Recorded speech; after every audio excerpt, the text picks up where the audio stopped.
ক্ষমতা নাই, কিন্তু কিছু শেখার ক্ষমতা হয়েছে। আল্লাহ আমাকে কিছু শিখাইছে।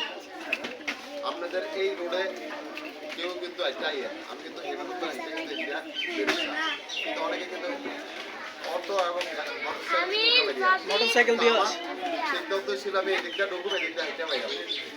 আমি তো সব কিছু জানি, কারণ এখানে আমি আপনাদের নির্বাচনী কারণ প্রতিশ্রুতি দেওয়ার মতো উনি যেটা দিয়েছে আলহামদুলিল্লাহ, কিন্তু আমি প্রার্থী হিসাবে আমাকে দেওয়ার কোনো সুযোগ না।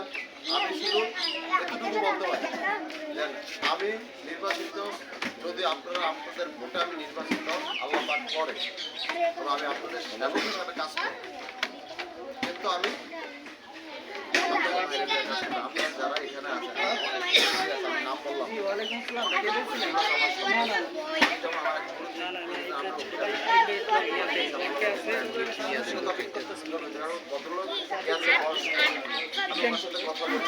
কিন্তু আমি সম্মান করছি, অসম্মান করছি। আর আমার জায়গা থেকে অসম্মান হওয়ার মতো কোনো এটা আমার বিশ্বাস আছে, কারণ আমি রাজনীতি এবং নির্বাচন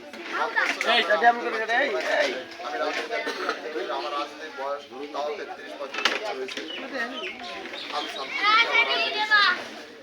তাহলে আমার ছাত্রলীগ আছে, যুবলীগ আছে, স্বেচ্ছাসেবক আছে, আমার আওয়ামী লীগ আছে, শ্রমিক লীগ আছে, এবং এই এলাকার গণ্যমান্য ব্যক্তি আছে, আমার পরিচয় আছে।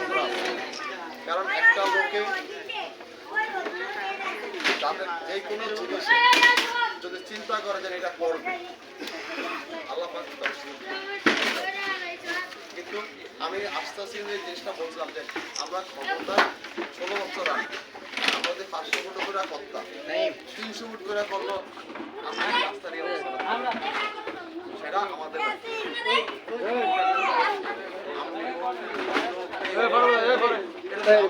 সকলেরই ব্যাপার। আমি যদি প্রতিদিন মাসে 2 বার দৌড়াই, আমার এটা আমি বিশ্বাস করবো না। কারণ হলো গিয়া এক রাস্তা দিঘির পাড়ে 14 নম্বর ও চেষ্টা করে গত বছর আমি পৌরসভার রাস্তা করার কোনো সুযোগ নেই।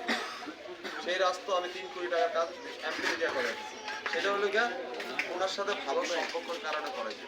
এই জন্য বললাম এগুলিও যদি আমরা আমাদের চেয়ারম্যান কাশেম ভাই আছে, মনা ভাই আছে, পাটোয়ারি আছে, বিল্লালে আছে, খেলোয়াড়ে আছে, ভূষণে আছে, এরা যদি আমার বিশ্বাস এটা হলো আমার অনুরোধ, আপনারা দৌড়ান না, দৌড়ালে কেউ করবেন, এটা বাস্তব করে। কারণ আমি এই 5-7 বছরে বিষয়টা বলতেন কিছু বলুন না। এই রাস্তা দেখছেন, এই রাস্তার গভর্নমেন্টের প্রতি বছর 5 লাখ